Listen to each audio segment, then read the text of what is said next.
acontecendo é surpresa. Sabia disso?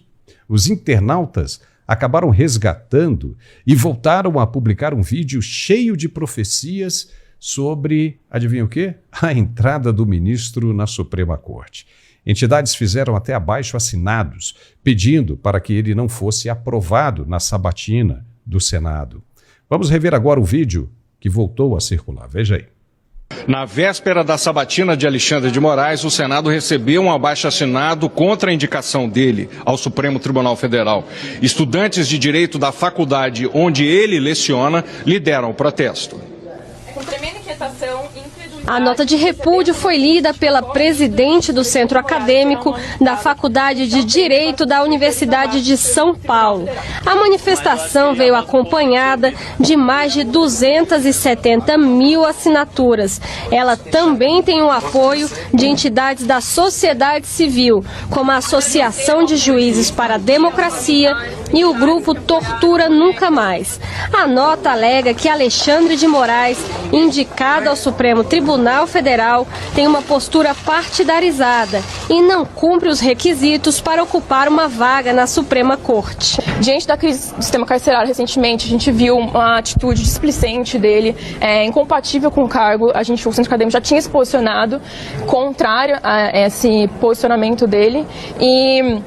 Sem falar no notório saber jurídico, a gente acredita que ele não possui, como a imprensa tem divulgado, os casos de plágio na tese dele. Senadores da oposição receberam o abaixo-assinado e pediram à Comissão de Constituição e Justiça que inclua o documento no processo de sabatina de Alexandre de Moraes. Nós consideramos preocupante, temerário, para dizer o mínimo, que alguém com o conjunto de argumentações contrárias que a sociedade civil tem apresentado, seja indicado pelo senhor presidente da República para um posto da qual terá um mandato de, no mínimo, outros 26 a 27 anos. A manifestação de todos brasileiros é oportuna e importante.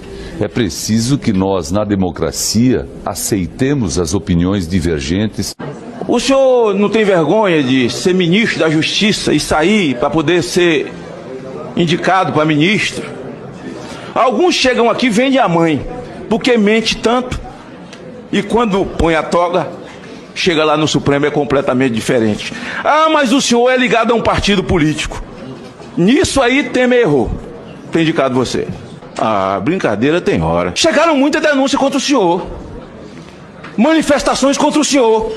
Não se separa um homem das suas convicções. Porque disseram que tinha um processo contra o senhor também, mas o senhor sabe que seu futuro pretenso colega Barroso, antes de ser sabatinado e antes de ir para plenário, ele tinha processo no STJ na Maria da Penha, de ter batido em mulher. O povo brasileiro não tão somente perdeu respeito pela classe política, mas perdeu respeito também pelas cortes supremas desse país. Pisolato, não tem como fugir disso, né? Até mesmo o próprio ministro já deveria saber que, diante de um julgamento tão polêmico como esse, o nome dele iria vir à tona em qualquer lugar, em todos os lugares, todo mundo iria comentar, né? Ele deve saber disso. Agora, os caras foram avisados, né, Pisoto? Foram avisados, e tá tudo acontecendo do jeito que foi avisado lá atrás, rapaz. Você veja que, olha, como é que as coisas mudam conforme as conveniências. Nós vimos ali o senador Randolfo Rodrigues, o deputado Lindbergh Farias, a Gleisi Hoffmann, que era senadora na época, participou da sabatina. Nenhum deles queria o ministro onde está. E hoje todo mundo corre lá para o ministro para pedir as coisas. É impressionante isso. Como é que se pode confiar em gente assim, né, Pisolato? Olha, Paulo, a primeira observação que eu lembro dessa sabatina que o Moraes passou, se você olhar para o rosto dele lá em 2017, 16, né? 17 foi quando ele assumiu, março de 17, lá indicado pelo Temer, né? Se olhar para o rosto dele lá em 2017, você vê que no rosto não demonstra que ele está seguro de si, porque ele não tem o poder na mão. Alguém pegue aí depois da internet esse rosto de 2017 sendo lá instigado pelo Magno Malta para lembrar da sua própria história, muito disso aí que a OAB da época, alguns alunos que foram, alunos do Moraes, levantaram, foi jogado por baixo do tapete e simplesmente se ignorou. Inclusive a acusação de plágio nunca mais foi verificada, né?